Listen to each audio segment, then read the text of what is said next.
Sir, ಮತದಾನದ ಹಕ್ಕು ಇದೆಯಲ್ಲ, ಅದು ಜನಸಾಮಾನ್ಯರಿಗಿರ್ತಕ್ಕಂಥ ಒಂದು ಏಕೈಕ ಪವರ್. ಆದರೆ ಆ ಹಕ್ಕನ್ನೇ ಕಿತ್ಕೊಳ್ಳಿಕ್ಕೆ ಇವತ್ತು BJP ಹೊರಟಿದೆ. ನಾವು ಚುನಾವಣಾ ಆಯೋಗ ನಿಷ್ಪಕ್ಷಪಾತವಾಗಿ ಕೆಲಸ ಮಾಡ್ತಿದೆ ಅಂತ ಒಪ್ಪಲಿಕ್ಕೆ ಸಿದ್ಧರಿಲ್ಲ. ಅದು BJP ಪಕ್ಷದ ಏಜೆಂಟ್ ರೀತಿಯೇ ಕೆಲಸ ಮಾಡ್ತಾರೆ. ಈ ಲಾಜಿಕಲ್ ಡಿಸ್ಕ್ರಬೆನ್ಸಿ ಅಂತಕ್ಕಂಥ ಒಂದು ನಿಯಮವನ್ನು ತತ್ತಲ್ಲ ಪಶ್ಚಿಮ ಬಂಗಾಳಕ್ಕೆ, ಇದನ್ನಾದರೂ ಕನಿಷ್ಠ ವಿರೋಧಿಸಬೇಕಿತ್ತು BJP. ಜನ ಈಗ ಮಾಡಬೇಕಿರೋದೇನಪ್ಪ ಅಂದರೆ, ಇವತ್ತಿಂದನೇ ನಿಮ್ಮ ದಾಖಲೆಗಳನ್ನ ರೆಡಿ ಮಾಡ್ಕೊಳ್ಬೇಕು.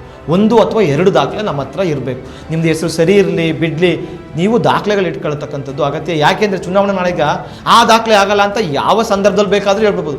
ಈಗ ಪರ್ಮನೆಂಟ್ ರೆಸಿಡೆಂಟ್ ಸರ್ಟಿಫಿಕೇಟು ಓದಿರಲಿ ಓದದೇ ಇರಲಿ ಎಲ್ಲರೂ ಕೂಡ ಮಾಡಿಸ್ಕೊಳ್ಬೋದಾದಂಥ, ಮತ್ತು ಅದಕ್ಕೆ ration card, Aadhaar card, voter ID ಇದ್ದರೆ ಸಾಕು ಮಾಡಿಕೊಡ್ತಾ ಇದ್ದಾರೆ. ನಾಳೆ ದಿನ ಇದ್ರ ವಿರುದ್ಧನೂ ಈಗಾಗಲೇ BJP ಧ್ವನಿ ಎತ್ತುತ್ತಾ ಇದ್ದಾರೆ. ಸುಪ್ರೀಂ ಕೋರ್ಟ್ಗೆ ಹೋಗಿ ಅದನ್ನು ತಡೆ ಹಾಕ್ಬಿಟ್ಟಾಗ ಜನಗಳ ಹತ್ರ ದಾಖಲೆಗಳಿರಲ್ಲ. ಹಾಗಾಗಿ 2-3 ದಾಖಲೆ ಮಾಡ್ಕೊಳ್ಬೇಕು. ಯಾರೆಲ್ಲ ದಲಿತರು, OBC ಮತ್ತು ST ಬರ್ತಾರೆ ಅವರು ಕ್ಯಾಸ್ಟ್ ಸರ್ಟಿಫಿಕೇಟ್ನ ರೆಡಿ ಮಾಡ್ಕೊಳ್ಬೇಕು. ಮತ್ತು ಯಾರೆಲ್ಲ SLC ನಂತರ ಓದಿದ್ದಾರೆ ಅವರು ಮಾಸ್ ಕಾರ್ಡ್ಗಳನ್ನ ಇಟ್ಕೋಬೇಕು. ನಿಮ್ಮ ಪಾಸ್ಪೋರ್ಟ್ಗಳೇನಾದರೂ ಎಕ್ಸ್ಪೈರ್ ಆಗಿದ್ದರೆ ಅದನ್ನು ರಿನ್ಯೂವಲ್ ಮಾಡಿಸ್ಕೊಳ್ಬೇಕು. ಮತ್ತು ಸಾಧ್ಯವಾದಷ್ಟು ಪರ್ಮನೆಂಟ್ ರೆಸಿಡೆಂಟ್ ಸರ್ಟಿಫಿಕೇಟ್ನ ಎಲ್ಲರೂ ಮಾಡಿಸ್ಕೊಳ್ಬೇಕು. ಈ SIR ಹಿಂದಿನ ರಾಜಕೀಯ ಏನು ಅಂತ ಹೇಳ್ಬೋದಾ ಜನರಿಗೆ? BJP ಅದರ ಮುಖ್ಯ ಉದ್ದೇಶನೇ ಅದು ಮನುಸ್ಮೃತಿಯನ್ನು ಏರ್ತಕ್ಕಂಥದ್ದು. ಅವರಿಗೆ ಈ ಭಾರತದ ಸಂವಿಧಾನವನ್ನು ಒಪ್ಪಲಿಕ್ಕೆ ಸಾಧ್ಯ ಇಲ್ಲ. ನಮ್ಮ ಸಂವಿಧಾನ ಜಾತ್ಯತೀತತೆಯನ್ನು ಒಪ್ತದೆ, ಒಂದು ಪ್ರಜಾಪ್ರಭುತ್ವ ಮಾದರಿ ನಡೀಬೇಕು ಅಂತ ಹೇಳ್ತದೆ. ಇದಕ್ಕೆ BJP ಅವರಿಗೆ ಒಪ್ಪಿಗೆ ಇಲ್ಲ.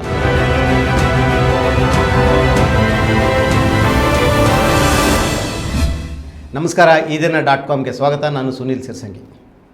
ಕರ್ನಾಟಕದಲ್ಲಿ SIR ಪ್ರಕ್ರಿಯೆ ಆರಂಭವಾಗಿದೆ. ಈಗಾಗಲೇ ಬಿಹಾರ್ ಮತ್ತು ಪಶ್ಚಿಮ ಬಂಗಾಳದಲ್ಲಿ ಮತ್ತು ಇತರ 13 ರಾಜ್ಯಗಳಲ್ಲಿ SIR ಪ್ರಕ್ರಿಯೆ ಮುಗಿದಿದೆ. ಅಲ್ಲಿ ಹಲವಾರು ಗೊಂದಲಗಳು ಸೃಷ್ಟಿಯಾಗಿದೆ. 6,50,00,000ಕ್ಕಿಂತ ಹೆಚ್ಚು ಮತದಾರರು ಮತದಾರ ಪಟ್ಟಿಯಿಂದ ಹೊರಗಡೆ ಉಳಿದಿದ್ದಾರೆ. ಅವರ ಭವಿಷ್ಯವೇನು, ಅವ್ರು ಮುಂದೆ ಹೇಗೆ ತಮ್ಮ ಮತದಾರ ಪಟ್ಟಿಯಲ್ಲಿ ಸೇರಿಸ್ಕೋಬೇಕು, ಅವ್ರ ಭಾರತೀಯ ಪ್ರಜೆ ಅಲ್ಲೂ ಇನ್ನೂ ಪ್ರಶ್ನೆಗಳು ಕಾಡ್ತಾ ಇದೆ. ಇದ್ರ ಮಧ್ಯೆ ಕರ್ನಾಟಕದಲ್ಲಿ SIR ಪ್ರಕ್ರಿಯೆ ತುಂಬ ಬಿರುಸಿನಿಂದ ಜೋರಾಗಿದೆ. ಆದರೆ ಈ SIR ಪ್ರಕ್ರಿಯೆಯಲ್ಲಿ ಏನೇನು ತೊಂದರೆಗಳಿದೆ, ಸಾಮಾನ್ಯ ಜನ ಏನು ಎದುರಿಸ್ತಾ ಇದ್ದಾರೆ, BLOಗಳು ಯಾವ ರೀತಿ ಸಮಸ್ಯೆಗಳನ್ನು ಎದುರಿಸ್ತಾ ಇದ್ದಾರೆ, ಅಥವಾ BLAಗಳು ಅಂದರೆ ಪಕ್ಷದಿಂದ ನಿಯೋಜಿತಗೊಂಡ BLA2ಗಳು ಯಾವ ರೀತಿ ಸಮಸ್ಯೆಗಳನ್ನು ಎದುರಿಸ್ತಾ ಇದ್ದಾರೆ, ಯಾವ ರೀತಿ ಅವ್ರು ಜನರಿಗೆ ಹೆಲ್ಪ್ ಮಾಡೋ ಪ್ರಯತ್ನ ಮಾಡ್ತಾರೆ, ಈ ಎಲ್ಲರ ಬಗ್ಗೆ ಮಾತಾಡಲು ಇವತ್ತು ನಮ್ಮ ಜೊತೆಗಿದ್ದಾರೆ ಜಾಗೃತ ಕರ್ನಾಟಕದ ಸದಸ್ಯರಾದ ಮುತ್ತುರಾಜ್ ಕಾರ್ಯಕ್ರಮಕ್ಕೆ ಸ್ವಾಗತ. ನಮಸ್ಕಾರ ಸರ್. SIR ಬಗ್ಗೆ ಈಗಾಗಲೇ ನೀವು ತುಂಬ ಗಂಭೀರವಾದ ವಿಷಯಗಳನ್ನು ತೆಗೆದುಕೊಂಡಿದ್ದೀರಿ. ಚುನಾವಣಾ ಕಮಿಷನ್ಗೂ ಮತ್ತು ಆಡಳಿತ ಪಕ್ಷಕ್ಕೂ ತಿಳಿಸ್ತಿದ್ದೀರಿ. BLAಗಳು ಟ್ರೈನಿಂಗ್ ಪ್ರಕ್ರಿಯೆನೂ ಮಾಡಿದಿರಿ. ಅದರ ಮಧ್ಯೆಯೂ ಕರ್ನಾಟಕದಲ್ಲಿ ಈಗ SIR ಶುರುವಾಗಿದೆ. ಹಲವಾರು ಗೊಂದಲಗಳು ಸೃಷ್ಟಿಯಾಗಿದೆ. ಮುಖ್ಯವಾಗಿ ಯಾವ ರೀತಿಯ ಗೊಂದಲಗಳು ಬರ್ತಾ ಇದ್ದಾವೆ, ಯಾವ ರೀತಿಯ ಗೊಂದಲಗಳು ನಿಮ್ಗೆ ಕಾಣಿಸ್ತಾ ಇದ್ದಾವೆ, ಫೀಲ್ಡಿಂದ ಯಾವ ರೀತಿ ಮಾಹಿತಿ ದೊರೀತಾ ಇದೆ? ಸರ್, ಮುಖ್ಯವಾಗಿ ಗೊಂದಲ ಬರ್ತಿರ್ತಕ್ಕಂಥದ್ದು SIRನ ಮಾಡಲಿಕ್ಕೆ ಹೆಚ್ಚು ಕೆಲಸ ಮಾಡ್ತಕ್ಕಂಥವ್ರು BLOಗಳು, ಬೂತ್ ಲೆವೆಲ್ ಆಫೀಸರ್ಗಳು. ಅವರಿಗೆ ಸರಿಯಾದಂಥ ತರಬೇತಿಯನ್ನು ಚುನಾವಣಾ ಆಯೋಗ ಕೊಡದೇ ಇದೆಯಲ್ಲ, ಅದೇ ದೊಡ್ಡ ಸಮಸ್ಯೆ ಆಗಿದೆ. ಅಂಗನವಾಡಿ ಕಾರ್ಯಕರ್ತೆಯರು ಮತ್ತು ಶಾಲಾ ಶಿಕ್ಷಕರು ಹೈರಾಣ ಆಗ್ಬಿಡ್ತಿದ್ದಾರೆ. ಯಾಕೆ ಅಂದರೆ ಅವ್ರಿಗೆ 2002ರ ಒಂದು ಮತದಾರರ ವಿವರಗಳು ಸಿಗ್ತಾ ಇಲ್ಲ. ಅವ್ರಿಗೆ ಸಿಕ್ಕಿಲ್ಲ ಅಂದರೆ ಇನ್ನು ಮತದಾರರಿಗೆ ಸಿಗ್ತಕ್ಕಂಥದ್ದು ದೂರದ ಮಾತು. ಮತ್ತು ಈ ಚುನಾವಣಾ ಆಯೋಗದ ಅಧಿಕಾರಿಗಳು ದಿನಕ್ಕೊಂದು ಇನ್ಸ್ಟ್ರಕ್ಷನ್ ಕೊಡ್ತಾ ಇದ್ದಾರೆ ಅವ್ರಿಗೆ. ನೀವು ಆ ಮನೆಯಲ್ಲಿ ಅವರು ವಾಸ ಇಲ್ಲ ಅಂತಂದರೆ ಅವ್ರನ್ನ ಆಬ್ಸೆಂಟ್ ಅಂತ ಬರೀರಿ ಅಂತ ಒಂದಿನ ಹೇಳ್ತಾರೆ. ಇನ್ನೊಂದು ದಿನ ಪ್ರಜಾವಾಣಿನಲ್ಲಿ ಪತ್ರಿಕೆ ಬರ್ತದೆ, ಅವ್ರು ಏನಾರ ಬಂದು ಫೋನ್ ಮಾಡ್ಕೊಬಂದು ಕೇಳಿದ್ರೆ ಅವ್ರಿಗೆ ನೀವು ಎನ್ಯುಮರೇಷನ್ ಫಾರ್ಮ್ ಕೊಡಿ ಅಂತ ಹೇಳ್ತಾ ಇದ್ದಾರೆ. ಮತ್ತು ಎಲ್ಲಕ್ಕಿಂತ ಹೆಚ್ಚಾಗಿ ಅವ್ರಿಗೆ ಟಾರ್ಗೆಟ್ ಕೊಡ್ತಾ ಇದ್ದಾರೆ. ಜುಲೈ 29 ನೀವು ಎಲ್ರಿಗೂ ಎನ್ಯುಮರೇಷನ್ ಫಾರ್ಮ್ನ ವಿತರಿಸಬೇಕು, ಫಿಲ್ ಆಗಿದ್ದನ್ನು ಎಲ್ಲನೂ ವಾಪಸ್ ಕಲೆಕ್ಟ್ ಮಾಡಬೇಕು, ಮತ್ತು ಅದೆಲ್ಲವನ್ನು ಆ್ಯಪ್ಗೆ ಅಪ್ಲೋಡ್ ಮಾಡಬೇಕು ಅಂತೇಳಿ. ಇದರಿಂದ BLOಗಳು ತುಂಬ ಗೊಂದಲಕ್ಕಾಗಿದ್ದಾರೆ. ಅವ್ರಿಗೇನು ಮನಸ್ಸಿಗೆ ತೋಚುತ್ತೆ ಅದನ್ನು ಬರಿತಾ ಇದ್ದಾರೆ. ಮತ್ತು ಎನ್ಯುಮರೇಷನ್ ಫಾರ್ಮ್ನ ಹೆಂಗೆ ತುಂಬಬೇಕು ಅಂತಕ್ಕಂಥ ತರಬೇತಿಯನ್ನು ಚುನಾವಣಾ ಆಯೋಗ ಕೊಟ್ಟಿಲ್ಲ. ರಿಟರ್ನ್ ಫಾರ್ಮೇಟಲ್ಲಂತೂ ಇಲ್ಲವೇ ಇಲ್ಲ. ಓರಲ್ ಆಗಿ ಒಬ್ಬೊಬ್ರು ಒಂದೊಂದು ಥರ ಹೇಳ್ತಾ ಇದ್ದಾರೆ. BLOಗಳು ತಮಗೆ ಸಿಕ್ಕದು ಮಾಡ್ತಾ ಇದ್ದಾರೆ. ಇದರಿಂದ ಗೊಂದಲದ ಗೋಲಾಗಿ ಇಲ್ಲಿ ಒಂದು ಸ್ಪಷ್ಟತೆ ಬೇಕಾಯ್ತು ಅನ್ಸುತ್ತೆ. ಯಾಕಂದರೆ ನೀವು BLAಗಳಿಗೆ ಟ್ರೈನಿಂಗ್ ಕೊಟ್ಟರೆ ಕರ್ನಾಟಕ, ಹೌದು, ಯಾವುದೇ ಪಕ್ಷದ ರಿಕ್ವೆಸ್ಟ್ ಬಂದರೂ ಆ ಎಲ್ಲ BLOಗಳಿಗೆ ಟ್ರೈನಿಂಗ್ ಕೊಡೋ ಪ್ರಯತ್ನ ಮಾಡಿದ್ರಿ. ಅದೇ ರೀತಿ ಚುನಾವಣಾ ಆಯೋಗವು BLOಗಳಿಗೆ ಕೊಡಬೇಕಾಗಿತ್ತು. ಯಾಕಂದರೆ ಸಿವಿಲ್ ಸೊಸೈಟಿಗಳಿಗಿಂತ ಅಥವಾ ರಾಜಕೀಯ ಪಕ್ಷಗಳಿಗಿಂತ ಮುಖ್ಯ ಜವಾಬ್ದಾರಿ ಚುನಾವಣಾ ಆಯೋಗ. ಹೌದು, ಅವರು BLOಗಳನ್ನು ಈ ಕಾರ್ಯಕ್ರಮಕ್ಕೆ ಸಿದ್ಧಪಡಿಸಬೇಕಾಯಿತು. ಆಮೇಲೆ ದೇಶದ ಬೇರೆ ರಾಜ್ಯಗಳು ಈಗಾಗಲೇ ಆಗಿರೋದ್ರಿಂದ ಅಲ್ಲಿ ಯಾವ ರೀತಿಯ ತೊಂದರೆಗಳನ್ನು BLOಗಳು ಎದುರಿಸಿದ್ರೆ ಅನ್ನೋ ಸ್ಪಷ್ಟ ಚಿತ್ರಣ ಚುನಾವಣಾ ಕಮಿಷನ್ ಇತ್ತು. ಆದರೂ ಅವರು ಯಾವುದೇ ರೀತಿಯ ತರಬೇತಿಯನ್ನು ಕೊಟ್ಟಿಲ್ವಾ? ಸರ್ ಏನು ಮಾಡಿದ್ದಾರೆ, ಕೆಲವು ಚೌಟ್ರಿಗಳಲ್ಲಿ ತರಬೇತಿ ಕೊಟ್ಟಿದ್ದೀವಿ ಅಂತ ಕೆಲವು ಫೋಟೋಗಳನ್ನ ಹಾಕಿಟ್ಟಿದ್ದಾರೆ. ಆದರೆ ಏನು ತರಬೇತಿ ಕೊಟ್ಟಿದ್ದಾರೆ, ಅವರು ಕೇವಲ ಥಿಯರಿ ತರಬೇತಿ ಕೊಟ್ಟಿದ್ದಾರೆ. ಇದು ಹಿಂಗೆ SIR ಇದಿದು ಅಂತ. ಪ್ರಾಕ್ಟಿಕಲ್ ಆಗಿ ಆ್ಯಪ್ನಲ್ಲಿ ನೀವು ಹೆಂಗೆ ತುಂಬಬೇಕು ಅಂತ ಮಾಡಲಿಕ್ಕೆ ಜೂನ್ 30ನೇ ತಾರೀಕುವರೆಗೂ ಆ್ಯಪ್ನ ಎನೇಬಲೇ ಮಾಡಿಲ್ಲ ಅವರು. ಆ ಎನೇಬಲ್ ಮಾಡ್ದಾನೆ ಯಾವ ರೀತಿ ಟ್ರೈನಿಂಗ್ ಕೊಡೋಕ್ಕೆ ಸಾಧ್ಯ? ವಿಡಿಯೋ ನೋಡ್ಕೊಂಡು ನೀವು ಆ್ಯಪಲ್ಲಿ ಮಾಡಿ ಅಂತ ಒಂದು ಇನ್ಸ್ಟ್ರಕ್ಷನ್ ಕೊಟ್ಬಿಟ್ಟಿದ್ದಾರೆ. ಅಂಗನವಾಡಿ ಕಾರ್ಯಕರ್ತರಿಗೆ ಅಷ್ಟೊಂದು ತಿಳುವಳಿಕೆ ಎಲ್ಲಿ ಬರೋಕ್ಕೆ ಸಾಧ್ಯ? ಅವರು ತುಂಬ ಕಷ್ಟ ಆಗಿದೆ. ಯಾಕೆಂದರೆ ನಾವು ಇಷ್ಟು ಓದಿರೋರು ಸರ್, ನಮಗೇನೆ ಎನ್ಯುಮರೇಷನ್ ಫಾರ್ಮ್ ಫಿಲ್ ಮಾಡೋದು ತುಂಬ ಕಷ್ಟ ಅಂದರೆ ಕಷ್ಟ ಆಗಿದೆ. ಆ್ಯಪಲ್ಲಿ ಆಗ್ತಕ್ಕಂಥದ್ದು ತುಂಬ ಅಂದರೆ ತುಂಬ ಕಷ್ಟ ಆಗಿದ್ದಾಗ ಆ BLOಗಳು ಪಾಪ ಏನು ಮಾಡಲಿಕ್ಕೆ ಸಾಧ್ಯ? ಇಲ್ಲ ಇದು ಕೇವಲ ಅಂಗನವಾಡಿ ಕಾರ್ಯಕರ್ತರು ಅಷ್ಟೇ ಅಲ್ಲ, ಯಾರು 40-45 ವಯಸ್ಸು ದಾಟಿದ್ದಾರೆ ಅವ್ರು ಯಾವುದೇ ಕೆಲಸ ಮಾಡಲಿ, ಅವರು ನೀವು BLO ಆಗಿ ಅಪಾಯಿಂಟ್ ಮಾಡಿದರೆ ಅವ್ರಿಗೆ ಟೆಕ್ನಾಲಜಿ ಜೊತೆ ಹೊಂದ್ಕೊಳ್ಳೋದು ತುಂಬ ಕಷ್ಟ. ಆಮೇಲೆ ಚುನಾವಣಾ ಆಯೋಗದ ಇವೆಲ್ಲ ಕಾರ್ಯಕ್ರಮಗಳು ಇಲೆಕ್ಟ್ರಾನಿಕ್ ಮಾಧ್ಯಮವನ್ನು ಬಳಸ್ಕೊಂಡೆ ಅಥವಾ ಅಪ್ಲೋಡ್ ಮಾಡೋದು, ಡೌನ್ಲೋಡ್ ಮಾಡೋದು ಅದೇ ಸಿಸ್ಟಮಲ್ಲೇ ಇರೋದ್ರಿಂದ ಈ ಟೆಕ್ನಾಲಜಿ ಬಳಸ್ಕೊಳ್ಳೋದು ಅವ್ರಿಗೆ ತುಂಬ ಕಷ್ಟ ಸಾಧ್ಯ ಆಗ್ತಾ ಇದೆ. ಅವ್ರು ಸ್ಟ್ರೆಸ್ಸಲ್ಲಿದ್ದಾರೆ. ಆ ರೀತಿ ರಿಪೋರ್ಟ್ ಏನಾರ ಬರ್ತಾ ಇದೆ ಫೀಲ್ಡ್ ಸರ್? ತುಂಬ ಬರ್ತಾ ಇದೆ. ನಾನೇ ಕೆಲವು BLOಗಳನ್ನ ಸ್ವತಃ ಖುದ್ದು ಭೇಟಿ ಮಾಡಿದ್ದೀನಿ. ಅವ್ರು ಹೇಳ್ತಾ ಇದ್ದಾರೆ, ನೋಡಿ ಸರ್ ನಮ್ಗೇನೂ ಹೇಳ್ಕೊಟ್ಟಿಲ್ಲ, ಸುಮ್ಮನೆ ಮನೆಗೆ ಹೋಗಿ ಅಂತಂದರೆ ಮತದಾರರಿಗೂ ಮಾಹಿತಿ ಇಲ್ಲ ಸರ್. ಇನ್ನೊಂದು ಇಂಪಾರ್ಟೆಂಟು, SIR ಮಾಡ್ತೀವಿ ಅಂತ ಅವ್ರಿಗೆ ಕ್ಲಿಯರ್ ಇತ್ತು. ಒಂದು 6 ತಿಂಗಳು ಮುಂಚೆಯಿಂದ ಮತದಾರರಿಗೆ ಹೇಳ್ಬೇಕಲ್ವ, ಈ ಥರ SIR ಬರ್ತಾ ಇದೆ, ನೀವು ಈ ದಾಖಲೆಗಳನ್ನ ರೆಡಿ ಮಾಡ್ಕೊಳ್ಳಿ, 2002 ಹುಡುಕಿ ಇಟ್ಕೊಳ್ಳಿ. ಇದೇನು ಮಾಹಿತಿ ಕೊಟ್ಟಿಲ್ಲ ಸರ್. ಚುನಾವಣೆ ದಿನ ಏನು ಮಾಡ್ತಾರೆ ಇವರು? ಸೆಲೆಬ್ರಿಟಿಗಳನ್ನ ಕರೆಸಿ ಓಟ್ ಹಾಕಿ ಅಂತ ತುಂಬ ಆ್ಯಡ್ಗಳಿಗೆ ಖರ್ಚು ಮಾಡ್ತಾರೆ. ಆದರೆ ಇಂಥ ಒಂದು ಮಹತ್ವದ ಕೆಲಸ ಮಾಡ್ತಿದ್ದಾಗ, ಬೇರೆ ಬೇರೆ ರಾಜ್ಯಗಳು ನೀವೇ ಹೇಳ್ದಂಗೆ ಸಮಸ್ಯೆಗಳು ಬಂದಿದ್ದಾಗ ನಮ್ಮ ಕರ್ನಾಟಕದ ಮತದಾರರಿಗೂ ಮಾಹಿತಿ ಕೊಟ್ಟಿಲ್ಲ, ಇನ್ನೊಂದು ಕಡೆ BLOಗಳಿಗೂ ಮಾಹಿತಿ ಕೊಟ್ಟಿಲ್ಲ. ನೀವೇ ಹೇಳ್ದಂಗೆ ಟೆಕ್ನಾಲಜಿ ಬಳಸ್ತಕ್ಕಂಥದ್ದು ಭಾಳ ಕಷ್ಟ ಆಗಿದೆ.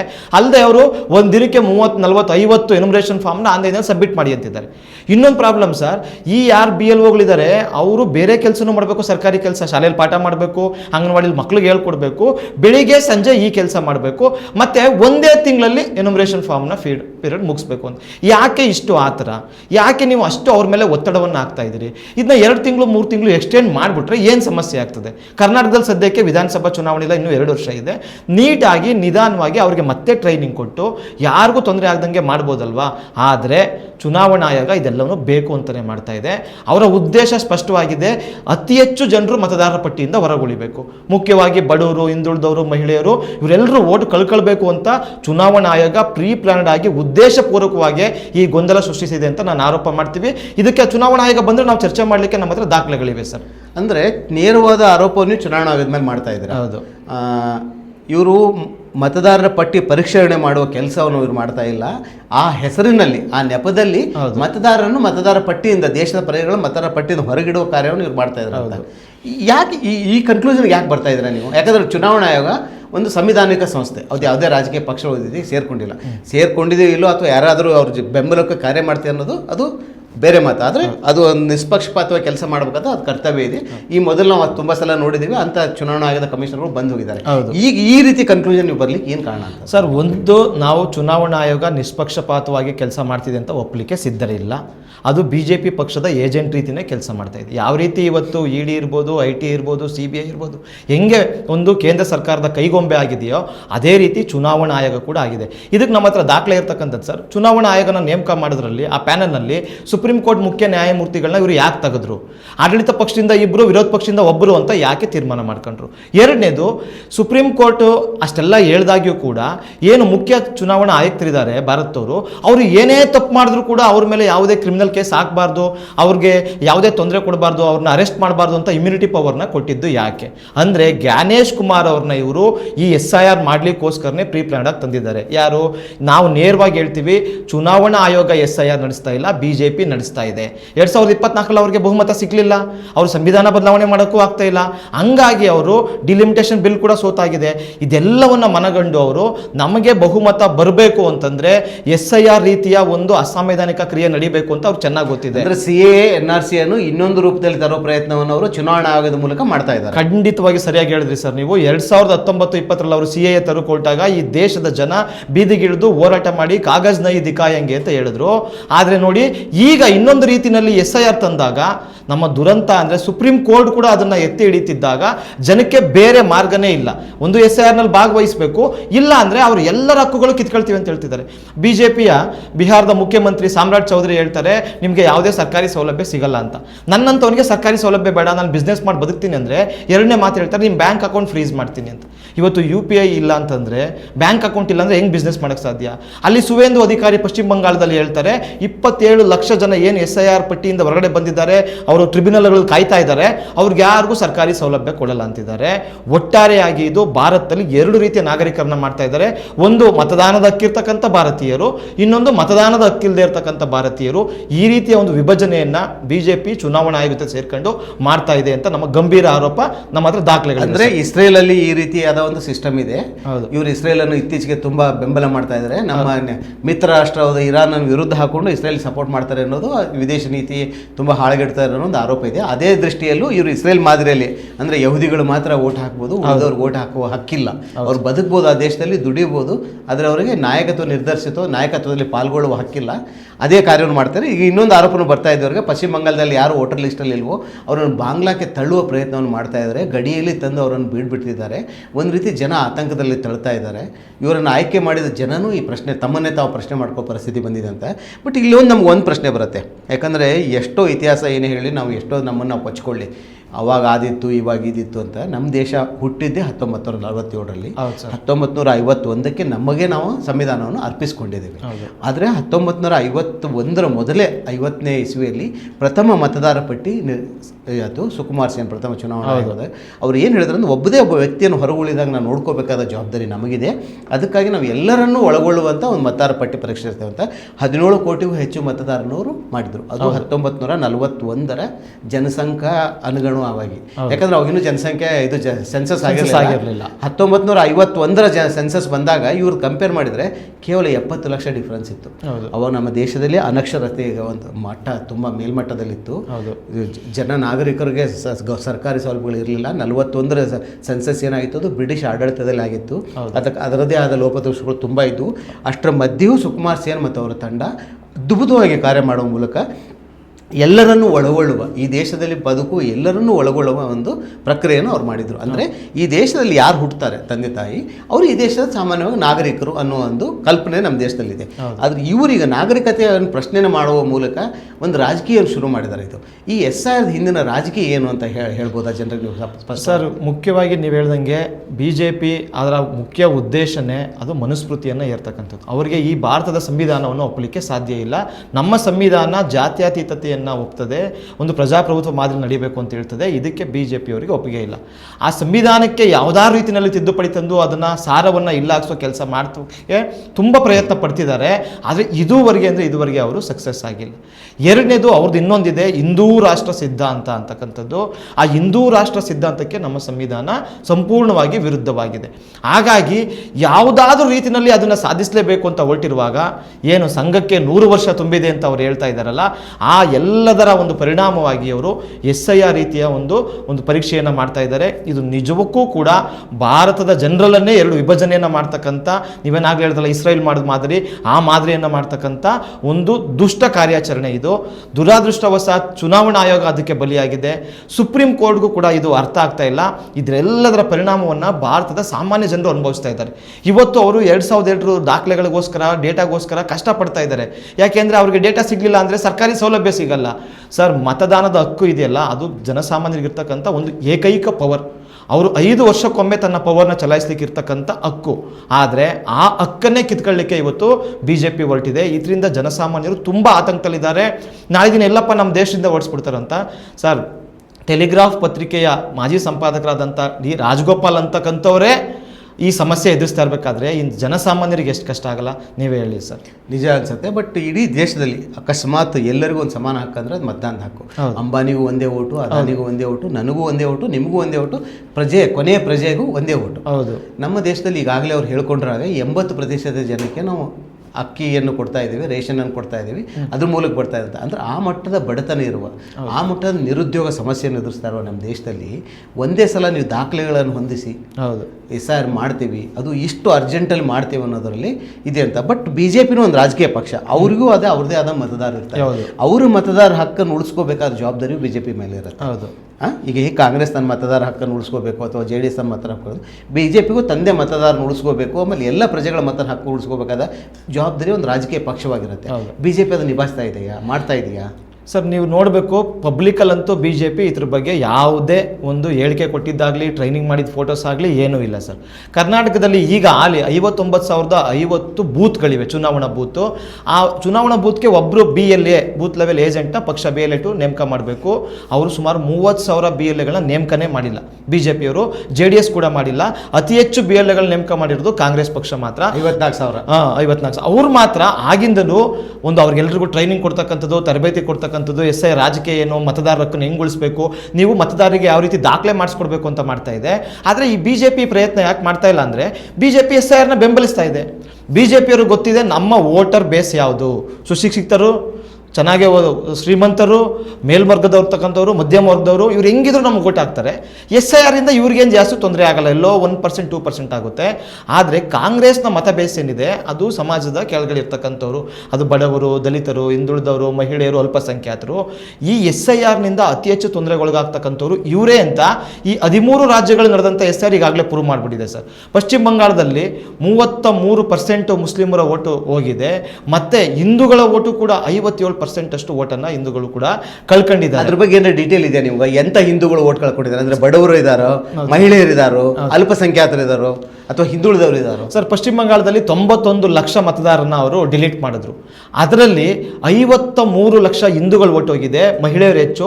ಎಲ್ಲಕ್ಕಿಂತ ಮುಖ್ಯವಾಗಿ ಸರ್ ದಲಿತ ಕಮ್ಯುನಿಟಿ, ಅಲ್ಲಿ ರಾಜವಂಶಿ ಅಂತಕ್ಕಂಥ ಒಂದು ಕಮ್ಯುನಿಟಿ ಇದೆ, ಅವರ ಓಟ್ಗಳೇ ಜಾಸ್ತಿ ಹೋಗಿದೆ. ಇನ್ನು ಮುಸ್ಲಿಮರು ಪಶ್ಚಿಮ ಬಂಗಾಳದಲ್ಲಿ 27% ಇದ್ದಾರೆ, ಆದರೆ 33%, ಸುಮಾರು 35 ಲಕ್ಷ ಓಟು ಅವರವು ಇಲ್ಲಿ ಡಿಲೀಟ್ ಆಗಿದೆ. ಅಂದರೆ ಅತಿ ಹೆಚ್ಚಿನ ತೊಂದರೆಗೊಳಗಾಗ್ತಕ್ಕಂಥವ್ರು ಇವರೇ ಆಗಿದ್ದಾರೆ. ಈಗ ನಾನು ಆಗಲೇ 3 ಕ್ಯಾಟಗರಿ ನಾವು ಮಾಡಿದ್ರೆ ಅಲ್ಪಸಂಖ್ಯಾತರು, ಮಹಿಳೆಯರು ಮತ್ತು ದಲಿತರು, ಇವ್ರನ್ನ 3 ಬಿಟ್ರೆ ನಮ್ಗೆ ಅತಿ ಹೆಚ್ಚಿಗೆ ಹೋಗೋದು STಗಳು. ಅಂದ್ರೆ ಹೌದು, ಅಲೆಮಾರಿಗಳಿದ್ದಾರೆ, ಅವರು ತಮ್ಮ ದಾಖಲೆಗಳು ಇಲ್ಲದ ಕಾರಣಕ್ಕಾಗಿ ಅನಿವಾರ್ಯವಾಗಿ ಅವ್ರು ಒಂದೇ ಕಡೆ ನೆಲೆಸದೇ ಇರೋ ಸಾಧ್ಯತೆಗಳು ಹೆಚ್ಚಿಗೆ ಇರೋದ್ರಿಂದ, ಯಾಕಂದ್ರೆ ಅವ್ರ ಜೀವನನೇ ಮೂವಿಂಗ್ ಅಲ್ಲಿ ಇರುತ್ತೆ, ಅವ್ರು ತಮ್ಮ ಮತದ ಹಕ್ಕನ್ನು ಕಳೆದುಕೊಳ್ಳೋ ಸಾಧ್ಯತೆ ಹೆಚ್ಚಿಗೆ ಆಗಿದೆ. ಎಲ್ಲ ಜಿಲ್ಲೆಗಳು ಇದೇ ಡೇಟಾ ತೋರಿಸ್ತದೆ. ಈ 13 ರಾಜ್ಯಗಳು ನೋಡಿದ್ರು ಅದೇ ಸ್ಪಷ್ಟ ಚಿತ್ರಣ ನಮಗೆ ಬರ್ತಾ ಇದೆ. ಹಾಗಾದ್ರೆ ಈ ಅಲೆಮಾರಿಗಳು, ಮಹಿಳೆಯರು, ದಲಿತರು, ಹಿಂದೂಗಳಲ್ವಾ BJP ಪ್ರಕಾರ? ನೀವು ಯಾಕೆ ಅವರಿಗೆ ಸಹಾಯ ಮಾಡ್ತಾ ಇಲ್ಲ? ನೀವು SIR ಬೇಡ ಅಂತ ಹೇಳ್ಬೇಕು ಸರ್. ಕನಿಷ್ಠ ಪಕ್ಷ SIR ನಡೀಲಿ, ನ್ಯಾಯ ಪಕ್ಷಪಾತವಾಗಿ ನಡೀಬೇಕಿತ್ತು. ಈ ಲಾಜಿಕಲ್ ಡಿಸ್ಕ್ರಬೆನ್ಸಿ ಅಂತಕ್ಕಂಥ ಒಂದು ನಿಯಮವನ್ನು ನಾವು ತತ್ತಲ್ಲ ಪಶ್ಚಿಮ ಬಂಗಾಳಕ್ಕೆ, ಇದನ್ನಾದರೂ ಕನಿಷ್ಠ ವಿರೋಧಿಸಬೇಕಿತ್ತು BJP. ಯಾಕೆಂದರೆ ಈ ಲಾಜಿಕಲ್ ಡಿಸ್ಕ್ರಬೆನ್ಸಿನಲ್ಲಿ ಒಂದು ಸ್ಪೆಲ್ಲಿಂಗ್ ಮಿಸ್ಟೇಕ್ ಆಗಿದ್ರೆ, ಒಂದು ತಂದೆ ಹೆಸರೇನಾದ್ರು ಹೆಚ್ಚು ಕಮ್ಮಿ ಆಗಿದ್ರೆ, ಆ ಕಡೆಯಿಂದ ಈ ಕಡೆಗೆ ಇನ್ಶಿಲ್ ಆಗಿದ್ರೆ, ಏಜ್ ಡಿಫ್ರೆನ್ಸ್ ಇದ್ದರೆ, ನೀವು ಆಧಾರ್ ಕೊಟ್ಟು ಏನಾದರೂ ವೋಟರ್ ಲಿಸ್ಟಿಗೆ ಬಂದಿದ್ರೆ, ಎಲ್ಲ ಕಾರಣದಿಂದ ಅವ್ರಿಗೆ ನೋಟಿಸ್ ಕೊಟ್ಟು ನೀವು ದಾಖಲೆಗಳನ್ನ ಕೊಡಿ ಅಂತ ಹೇಳ್ತಾರೆ. ಅಮರ್ತ್ಯ ಸೇನ್, ನೋಬೆಲ್ ಪ್ರಶಸ್ತಿ ಪಡೆದ ಅಮರ್ತ್ಯ ಸೇನ್ ಅವರ ಹೆಸರು ಇದರಲ್ಲಿ ನೋಡಿ ಸರ್. ಅಮರ್ತ್ಯ ಸೇನ್ ರವರಿಗೇನೆ ನಿಮಗೂ ನಿಮ್ಮ ತಾಯಿಗೂ 14 ವರ್ಷಕ್ಕಿಂತ ಕಡಿಮೆ ವಯಸ್ಸಿನ ಅಂತರ ಇದೆ, ಅವರೇ ನಿಮ್ಮ ತಾಯಿನ ಅಂತ ಪ್ರೂವ್ ಮಾಡೋಕ್ಕೆ ದಾಖಲೆ ತನ್ನಿ ಅಂತ ಆಯೋಗಕ್ಕೆ ಹೈಕೋರ್ಟ್ ಜಡ್ಜ್ಗೆ ನೋಟಿಸ್ ಕೊಡ್ತಾರೆ. ರಿಚಾ ಘೋಷ್ ಅಂತ ಭಾರತ ಕ್ರಿಕೆಟ್ ತಂಡದ ಆಟಗಾರ್ತಿ, ಅವರ ಹೆಸರನ್ನ ಕರಡು ಪಟ್ಟಿಯಿಂದನೇ ತೆಗೆದುಬಿಟ್ಟಿದ್ರು. ಅಂದರೆ ಇಷ್ಟು ಕಷ್ಟ ಆಗ್ತಾ ಇರ್ತಕ್ಕಂಥ ಲಾಜಿಕಲ್ ಡಿಸ್ಕ್ರಬೆನ್ಸಿನೂ ಕೂಡ BJP ವಿರೋಧಿಸ್ತಾ ಇಲ್ಲ. ಅಂದರೆ ಅವರು ತಿಳ್ಕೊಂಡಿದ್ದಾರೆ ಎಷ್ಟು ಓಟು ಹೋದ್ರೂ ಹೋಗ್ಬಿಡ್ಲಿ, ಅವ್ರಿಗೆ ಗೊತ್ತು ನಮ್ಮದು 1-2 ಓಟ್ ಹೋಗ್ತದೆ 10 ಓಟಿಗೆ, ಇನ್ನು ಉಳಿದವೆಲ್ಲ ವಿರೋಧ ಪಕ್ಷದವೇ ಹೋಗ್ತವೆ ಅಂತಕ್ಕಂಥ ಅಂದಾಜು. ಅದಕ್ಕೆ ನೋಡಿ ಸರ್, ಅಂದ್ರೆ ನೀವು ಹೇಳೋ ಪ್ರಕಾರ ಚುನಾವಣಾ ಆಯೋಗ BJP ಪರವಾಗಿ ಬ್ಯಾಟಿಂಗ್ ಆಡ್ತಾ ಇದೆ ಅನ್ನೋದು ಸ್ಪಷ್ಟವಾಗಿ ಆರೋಪ ಮಾಡ್ತಾರೆ. ಸ್ಪಷ್ಟವಾಗಿ ಆಗ್ತಾ ಇದೆ ಸರ್, ಅದರಲ್ಲಿ ಯಾವುದೇ ಡೌಟ್ ಇಲ್ಲ. ನೋಡಿ, ಕರ್ನಾಟಕದಲ್ಲೂ ಇದು 2 ಸಮಬಲದ ತಂಡಗಳ ನಡುವೆ ಇದು ಪಂದ್ಯ ನಡೀತಾ ಇಲ್ಲ.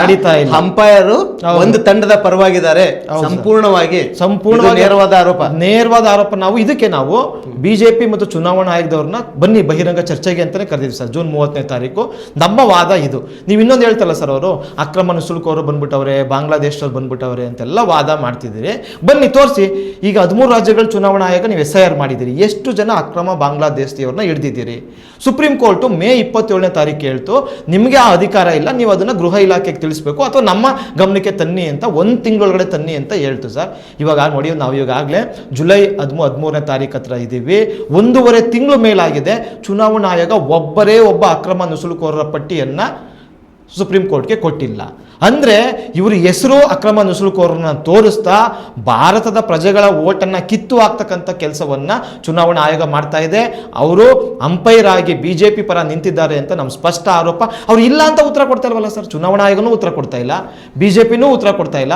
ಬದಲಿಗೆ ಏನು ಮಾಡ್ತಾ ಇದ್ದಾರೆ, ಬಡವರಿಗೆ ಒಂದು ಒಳ್ಳೆ ದಾಖಲೆ ಇರಬೇಕು ಅಂತೇಳಿ PRC ಸರ್ಟಿಫಿಕೇಟ್, ಪರ್ಮನೆಂಟ್ ರೆಸಿಡೆನ್ಸ್ ಸರ್ಟಿಫಿಕೇಟ್ನ ರೆವಿನ್ಯೂ ಡಿಪಾರ್ಟ್ಮೆಂಟು ಕೊಡಬೇಕು ಅಂತೇಳಿ ಕರ್ನಾಟಕ ಸರ್ಕಾರ ಈಗ ಮಾಡಿದೆ. ಶೋಭಾ ಕರಂದ್ಲಾಜೆ ಹೇಳ್ತಾರೆ ಹಂಗೆಲ್ಲ ಕೊಡೋಕ್ಕಾಗಲ್ಲ, PRC ಸರ್ಟಿಫಿಕೇಟ್ನ ನೀವು ಪರಿಗಣಿಸಬೇಡಿ ಅಂತ ಅಮಿತ್ ಶಾ ಪತ್ರ ಬರೀತಾರೆ ಗೃಹ ಸಚಿವನಿಗೆ.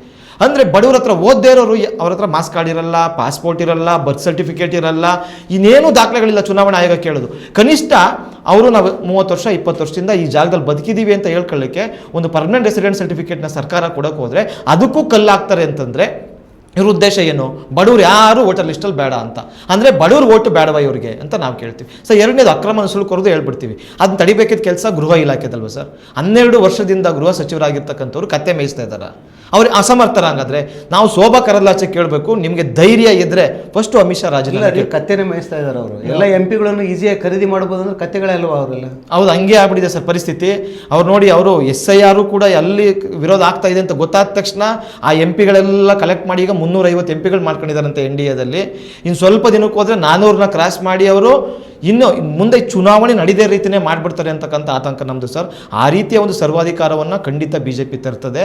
ಹಂಗಾಗಿ ನಮ್ಗಿರೋದೇನಪ್ಪ ಅಂದರೆ ಅವ್ರನ್ನ ಹೇಗಾದರೂ ಮಾಡಿ ತಡಿಲೇಬೇಕಾಗಿದೆ ಸರ್. ಇಲ್ಲಿ ಒಂದು ಹಂತಕ್ಕೆ ಬರೋಣ. BJP ಪರವಾಗಿ ಚುನಾವಣಾ ಆಯೋಗ ಬ್ಯಾಟಿಂಗ್ ಮಾಡ್ತಾ ಇದೆ ಅನ್ನೋದು ನೀವು ಆರೋಪ ಮಾಡ್ತಾ ಇದ್ದೀರಾ. ಸರಿ, ಅದು ಒಪ್ಕೊಳ್ಳೋಣ. ಯಾಕಂದ್ರೆ BJPನೂ ಚುನಾವಣಾ ಆಯೋಗದ ಯಾವುದೇ ಕ್ರಮವನ್ನು ವಿರೋಧಿಸ್ತಾ ಇಲ್ಲ. ಅವರು BLAಗಳಿಗೆ ಟ್ರೈನಿಂಗ್ ಕೊಡ್ತಾ ಇಲ್ಲ. BLAಗಳಿಗೆ ಅದೇ ರೀತಿ ತಮ್ಮ ಮತದಾರ ಹಕ್ಕನ್ನು ರಕ್ಷಿಸುವ ಪ್ರಯತ್ನವನ್ನು ಅವ್ರು ತುಂಬ ಕಡಿಮೆ ಮಾಡ್ತಾ ಇದ್ದಾರೆ. ಆದರೆ ಜನತಾ ದಳ ಸೆಕ್ಯುಲರ್, ಜಾತ್ಯತೀತ ಅಂತ ಏನು ತನ್ನಂಥ ಹೆಸರು ಇಟ್ಕೊಂಡಿದೆ, ಅದೊಂದು ಪ್ರಾದೇಶಿಕ ಪಕ್ಷ. ಕರ್ನಾಟಕದಲ್ಲಿ ತನ್ನದೇ ಆದ ಅಧಿಕಾರ ವ್ಯಾಪ್ತಿಯನ್ನು ಹೊಂದಿದೆ, ತನ್ನದೇ ಆದ ಮತದಾರನ್ನು ಒಳಗೊಂಡಿದೆ, ಕರ್ನಾಟಕದಲ್ಲಿ ಆಡಳಿತನೂ ಮಾಡಿದೆ ಈ ಮೊದಲದು. ಆ ಪಕ್ಷ ತನ್ನ ಮತದಾರರನ್ನು ರಕ್ಷಿಸಿಕೊಳ್ಳಿಕ್ಕೆ ಅಥವಾ ಇಡೀ ಕರ್ನಾಟಕದ ಕನ್ನಡಿಗರ ಮತವನ್ನು ರಕ್ಷಿಸಲಿಕ್ಕೆ ಏನು ಮಾಡ್ತಾ ಇದೆ ಸರ್? ನಮ್ಮ ದುರಂತ, ನಮ್ಮ ಕರ್ನಾಟಕದ ಪ್ರಾದೇಶಿಕ ಪಕ್ಷವಾಗಿದ್ದಂಥ JDS ಇವತ್ತು ಒಂದು ಪ್ರಾದೇಶಿಕ ಪಕ್ಷದ ರೀತಿ ವರ್ತಿಸ್ತಾ ಇಲ್ಲ.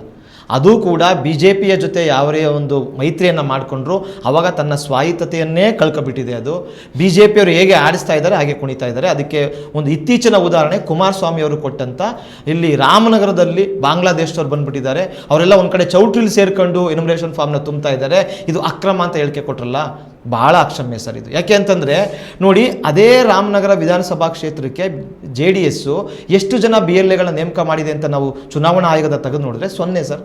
ಒಬ್ಬರೇ ಒಬ್ಬರು BLನ ನೇಮಕ ಮಾಡಿದಾನೆ ಅವರು. ಇವಾಗ ಮತದಾರ ರಕ್ಷಣೆ ಹೆಂಗೆ ಮಾಡ್ತಾರೆ? ಇನ್ನು ಜನರಿಗೆ ಎನ್ಯುಮರೇಷನ್ ಫಾರ್ಮ್ ತುಂಬೋದು ಎಷ್ಟು ಕಷ್ಟ ನಿಮಗೂ ಗೊತ್ತಿದೆ, ನಮಗೂ ಗೊತ್ತಿದೆ.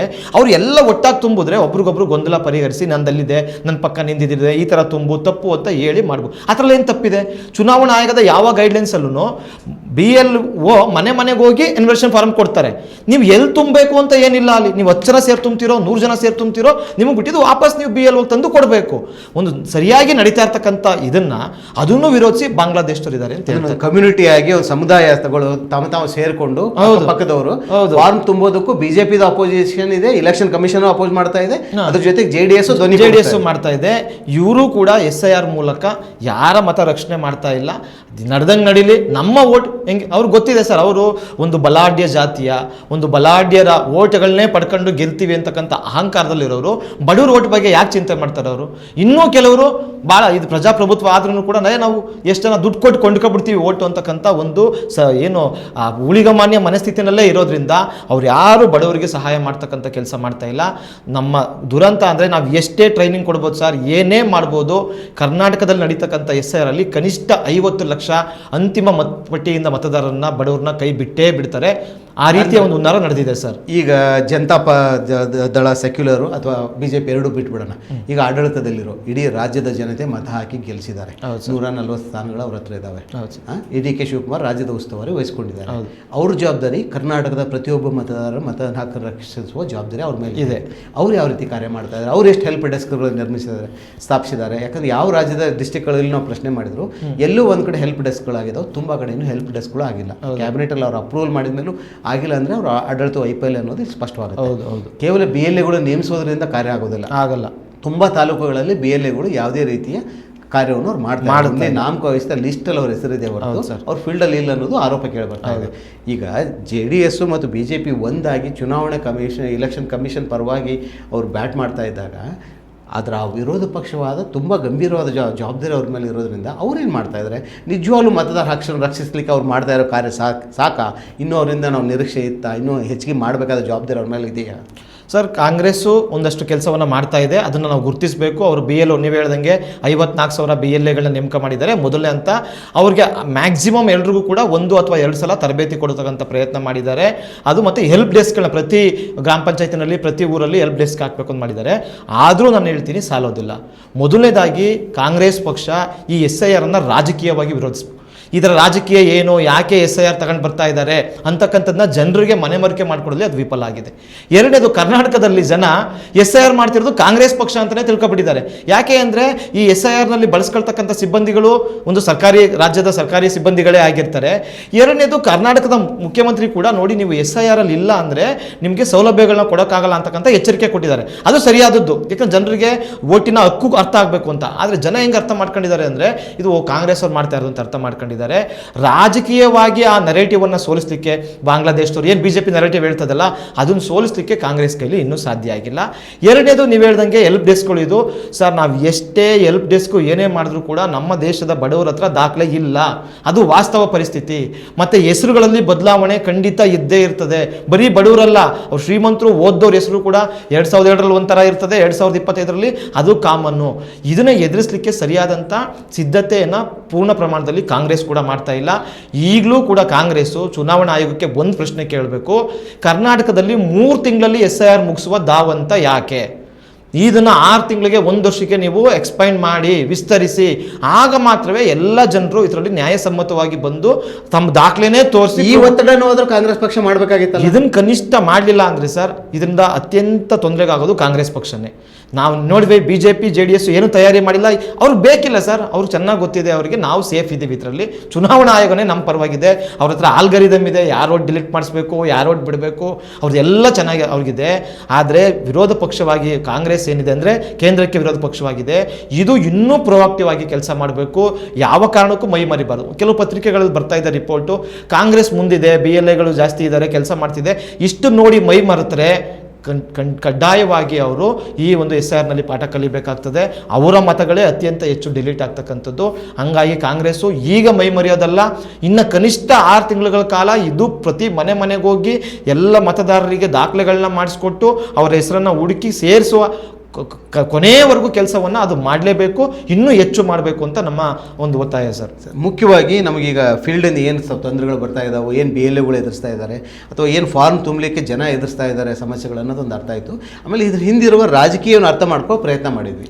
ಆದರೆ ಇನ್ನು ಮುಂದೆ ದೊಡ್ಡ ಯುದ್ಧ ಇದೆ. ಯಾಕಂದರೆ ಆಗಸ್ಟ್ 5ಕ್ಕೆ ಅವರು ಒಂದು ಡ್ರಾಫ್ಟ್ ಕೊಡ್ತಾರೆ. ಅದರ ನಂತರ ನೋಟಿಸ್ಗಳು ಹೋಗ್ಲಿಕ್ಕೆ ಶುರು ಆಗುತ್ತೆ. ಮೆಮೊರೇಷನ್ ಫಾರ್ಮ್ ತುಂಬೋದು ಒಂದು ಪ್ರಾಥಮಿಕ ಹಂತ. ಅದರ ನಂತರ ನೋಟಿಸ್ ಹೋದ ನಂತರ ಕನಿಷ್ಠ ಕರ್ನಾಟಕದಲ್ಲಿ 1.5 ಕೋಟಿ ಜನಕ್ಕೆ ನೋಟಿಸ್ ಅಂತ ಒಂದು ಅಂದಾಜು ಮಾಡಲಾಗಿದೆ. ಎಕ್ಸ್ಪರ್ಟ್ಸ್ ಮತ್ತು ಬೇರೆ ರಾಜ್ಯಗಳ ಒಂದು ಸ್ಥಿತಿಗಳನ್ನು ನೋಡಿದ್ರೆ ನಮ್ಮ ರಾಜ್ಯದಲ್ಲಿ ಅಷ್ಟು ನೋಟಿಸ್ ಹೋಗ್ಬೋದು ಅಂತ. ಅದಕ್ಕೆ ನಾವು ಏನು ಸಿದ್ಧತೆ ಮಾಡ್ಕೊಳ್ಬೇಕು, ಆ ಯುದ್ಧವನ್ನು ಗೆಲ್ಲಬೇಕಂದ್ರೆ, ಆ ನಮ್ಮ ಮತದಾರರ ಹಕ್ಕನ್ನು ನಾವು ರಕ್ಷಿಸ್ಕೊಳ್ಬೇಕಂದ್ರೆ ಏನು ಮಾಡ್ಬೇಕು ಸರ್? ಈಗ ಮೊದಲನೇದಾಗಿ ನೀವು ಹೇಳ್ದಂಗೆ 1.5 ಕೋಟಿ ಜನರಿಗೆ ನೋಟಿಸ್ ಬರೋದು ಕಡ್ಡಾಯ. ಅದನ್ನು ತಪ್ಪಿಸ್ಕೊಳ್ಬೇಕು ಅಂದರೆ ಜನರ ಹತ್ರ ದಾಖಲೆಗಳಿರಬೇಕು. ಆ ದಾಖಲೆಗಳನ್ನ ಸಕಾಲದಲ್ಲಿ BLOಗಳ ಮೂಲಕ ಸಬ್ಮಿಟ್ ಮಾಡಲೇಬೇಕು. ಅದು ಕೂಡ 1 ತಿಂಗಳು ಟೈಮ್ ಕೊಟ್ಟಿದ್ದಾರೆ. ಏನು ಆಗಸ್ಟ್ 5ನೇ ತಾರೀಕಿಂದ ಸೆಪ್ಟೆಂಬರ್ 4ರ ಒಳಗಡೆ ಮಾತ್ರವೇ ನಾವು ಏನೇ ದಾಖಲೆ ಕೊಡಿದ್ರು ಕೊಡಬೇಕು, ಏನೇ ಏರಿಂಗ್ ಎದುರಿಸಬೇಕು. ಆನಂತರ 1 ತಿಂಗಳು ಅವರು ತೀರ್ಪು ಕೊಡೋಕೆ ಇಟ್ಕೊಳ್ತಾರಂತೆ. ಸೆಪ್ಟೆಂಬರ್ 5ನೇ ತಾರೀಕಿಂದ ಅಕ್ಟೋಬರ್ 3ನೇ ತಾರೀಕುವರೆಗೂ ಜನ ಈಗ ಮಾಡಬೇಕಿರೋದೇನಪ್ಪ ಅಂದರೆ ಇವತ್ತಿಂದನೇ ನಿಮ್ಮ ದಾಖಲೆಗಳನ್ನ ರೆಡಿ ಮಾಡ್ಕೊಳ್ಬೇಕು. 1 ಅಥವಾ 2 ದಾಖಲೆ ನಮ್ಮ ಹತ್ರ ಇರಬೇಕು. ನಿಮ್ಮದು ಹೆಸರು ಸರಿ ಇರಲಿ ಬಿಡ್ಲಿ, ನೀವು ದಾಖಲೆಗಳು ಇಟ್ಕೊಳ್ತಕ್ಕಂಥದ್ದು ಅಗತ್ಯ. ಯಾಕೆಂದರೆ ಚುನಾವಣಾ ನಾಳೆಗ ಆ ದಾಖಲೆ ಆಗಲ್ಲ ಅಂತ ಯಾವ ಸಂದರ್ಭದಲ್ಲಿ ಬೇಕಾದರೂ ಹೇಳ್ಬೋದು. ಈಗ ಪರ್ಮನೆಂಟ್ ರೆಸಿಡೆಂಟ್ ಸರ್ಟಿಫಿಕೇಟು ಓದಿರಲಿ ಓದದೇ ಇರಲಿ ಎಲ್ಲರೂ ಕೂಡ ಮಾಡಿಸ್ಕೊಳ್ಬಹುದಾದಂಥ, ಮತ್ತು ಅದಕ್ಕೆ ಏನು ration card, Aadhaar card, voter ID ಇದ್ರೆ ಸಾಕು ಮಾಡಿಕೊಡ್ತಾ ಇದ್ದಾರೆ. ಹೋಗಿ VA ಮತ್ತು RI ಸ್ಪಾಟ್ ಇನ್ಸ್ಪೆಕ್ಷನ್ ಮಾಡಿ ಮಾಡಿಕೊಡ್ತಾ ಇದ್ದಾರೆ. ನಾಳೆ ದಿನ ಇದ್ರ ವಿರುದ್ಧನೂ ಈಗಾಗಲೇ BJP ಧ್ವನಿ ಎತ್ತುತ್ತಾ ಇದ್ದಾರೆ. ಸುಪ್ರೀಂ ಕೋರ್ಟ್ಗೆ ಹೋಗಿ ಅದನ್ನು ತಡೆ ಹಾಕ್ಬಿಟ್ಟಾಗ ಜನಗಳ ಹತ್ರ ದಾಖಲೆಗಳಿರಲ್ಲ. ಹಾಗಾಗಿ 2-3 ದಾಖಲೆ ಮಾಡ್ಕೊಳ್ಬೇಕು. ಯಾರೆಲ್ಲ ದಲಿತರು, OBC ಮತ್ತು ST ಬರ್ತಾರೆ ಅವರು ಕ್ಯಾಸ್ಟ್ ಸರ್ಟಿಫಿಕೇಟ್ನ ರೆಡಿ ಮಾಡ್ಕೊಳ್ಬೇಕು. ಮತ್ತು ಯಾರೆಲ್ಲ SLC ನಂತರ ಓದಿದ್ದಾರೆ ಅವರು ಮಾಸ್ ಕಾರ್ಡ್ಗಳನ್ನ ಇಟ್ಕೋಬೇಕು. ಮತ್ತು ಯಾರೆಲ್ಲ 2004 ನಂತರ ಹುಟ್ಟಿದ್ದಾರೆ ಸಾಧ್ಯವಾದಷ್ಟು ಬರ್ತ್ ಸರ್ಟಿಫಿಕೇಟ್ಗಳನ್ನ ಅವ್ರು ರೆಡಿ ಮಾಡ್ಕೊಳ್ಬೇಕು. ನಿಮ್ಮ ಪಾಸ್ಪೋರ್ಟ್ಗಳೇನಾದರೂ ಎಕ್ಸ್ಪೈರ್ ಆಗಿದ್ದರೆ ಅದನ್ನು ರಿನ್ಯೂವಲ್ ಮಾಡಿಸ್ಕೊಳ್ಬೇಕು. ಮತ್ತು ಸಾಧ್ಯವಾದಷ್ಟು ಪರ್ಮನೆಂಟ್ ರೆಸಿಡೆಂಟ್ ಸರ್ಟಿಫಿಕೇಟ್ನ ಎಲ್ಲರೂ ಮಾಡಿಸ್ಕೊಳ್ಬೇಕು. ನಾನೇ ಮಾಡಿಸ್ಕೊಂಡಿದ್ದೀನಿ ಸರ್, ನನ್ನ ಹೆಸರು ತೊಂದರೆ ಇದೆ, ಯಾಕೆ ಬೇಕು ಅಂತ ನಾನೇ ಮಾಡಿಸಿಟ್ಕೊಂಡಿದ್ದೀನಿ. ಈ ರೀತಿ ಮಾಡಿಸಿಟ್ಕೊಂಡು ಆ 1 ತಿಂಗಳಲ್ಲಿ ಒಂದು ಯುದ್ಧೋಪಾದಿಯಾಗಿ ಎಲ್ಲರ ದಾಖಲೆಗಳನ್ನ ತಗೊಂಡೋಗಿ BROಗಳಿಗೆ ಕೊಡುವ ಮೂಲಕ, ಅವರು ತಹಸೀಲ್ದಾರ್ AC ಗಳ ಮೂಲಕ ವೆರಿಫೈ ಮಾಡಿಸೋ ಮೂಲಕ ಅಂತಿಮ ಮತದಾರರ ಪಟ್ಟಿನಲ್ಲಿ ಅವ್ರ ಹೆಸರು ಕನ್ಫರ್ಮ್ ಮಾಡ್ಕೊಳ್ತಕ್ಕಂಥದ್ದು ದೊಡ್ಡ ಕೆಲಸ. ಅದಕ್ಕೆ ನಾವು ಮಾಡಬೇಕು. ಇದ್ರ ಜೊತೆಗೆ ಇನ್ನೊಂದು ಮಾಡಬೇಕು, ಈ ಎನ್ಯುಮರೇಷನ್ ಫಾರ್ಮ್ ಮುಗಿದ್ರೂ ಕೂಡ ದಾಖಲೆಗಳನ್ನ ಕೊಡುವಂಥ ಒಂದು ಏನು ಸಮಯಾವಕಾಶ ಇದೆ, ಕನಿಷ್ಠ 3 ತಿಂಗಳಿಗೆ ಎಕ್ಸ್ಟೆಂಡ್ ಮಾಡಲೇಬೇಕು. ಇಲ್ಲ ಅಂದರೆ ಸರ್, ನಮ್ಮ 1.5 ಕೋಟಿ ಜನ ಒಂದು ತಿಂಗಳಲ್ಲಿ ದಾಖಲೆಗಳನ್ನ ಕೊಡಿ ಅಂತಕ್ಕಂಥದ್ದು ಅಸಾಧ್ಯ ಮಾತು. ಮತ್ತು ಪಶ್ಚಿಮ ಬಂಗಾಳದಲ್ಲಿ ಆದಂತೆ ಕೆಲವು ಅವರು ಜುಡಿಷಿಯಲ್ ಮ್ಯಾಜಿಸ್ಟ್ರೇಟ್ಗಳನ್ನ ಮಾಡಿಬಿಟ್ಟು ನೀವು ಅಲ್ಲಿ ಹೋಗಿ ವಿಚಾರಣೆ ಎದುರಿಸಿ ಅಂದರೆ ಆಗೋದೇ ಇಲ್ಲ. ಅದಕ್ಕೆ ಈಗಲೇ ನಾವು ತಯಾರು ಮಾಡ್ಕೊಳ್ತಕ್ಕಂಥ ಅಗತ್ಯ ಬಿದ್ದಿದೆ ಸರ್. ಅಂದರೆ ಸಿವಿಲ್ ಸೊಸೈಟಿಗಳು, ಫಾರ್ ಎಕ್ಸಾಂಪಲ್ ಜಾಗೃತ ಕರ್ನಾಟಕ, ಎದ್ದೇಳು ಕರ್ನಾಟಕ, ಸಂಪೂರ್ಣವಾದ ಸಂಯುಕ್ತ ಹೋರಾಟಗಳು ಎಲ್ಲವೂ ಸೇರಿ ಎಷ್ಟು ಸಾಧ್ಯವೋ ಅಷ್ಟು ಜನರನ್ನು ಜಾಗೃತಗೊಳಿಸುವ ಕೆಲಸವನ್ನು ಮಾಡಬೇಕಾಗುತ್ತೆ. ಆದರೆ ಅಂತಿಮವಾಗಿ ನೀವು ಮತ್ತೆ ಹೇಳ್ತಾ ಇರೋದು, ಚುನಾವಣಾ ಆಯೋಗಕ್ಕೆ ಇನ್ನೊಂದಿಷ್ಟು ನೀವು ಸಮಯವನ್ನು ವಿಸ್ತರಿಸಬೇಕಾದ ಅವಶ್ಯಕತೆ ಇದೆ. ಇದು ಪ್ರಜಾಸತ್ತಾತ್ಮಕ ಹಕ್ಕು ಎಲ್ಲ ಮತದಾರರು, ಅದನ್ನು ನೀವು ಮಾಡಲೇಬೇಕು. ಇದನ್ನು ಒಪ್ತೀರಾ? ಖಂಡಿತ ಸರ್. ಚುನಾವಣಾ ಆಯೋಗಕ್ಕೆ ನಮ್ಮ ಮನವಿ ಇದು, ದಯವಿಟ್ಟು ನೀವು ಕರ್ನಾಟಕದಲ್ಲಿ 6 ತಿಂಗಳುಗಳ ಕಾಲ ಈ ಒಂದು SIR ಪ್ರೋಸೆಸ್ನ ವಿಸ್ತರಿಸಿ.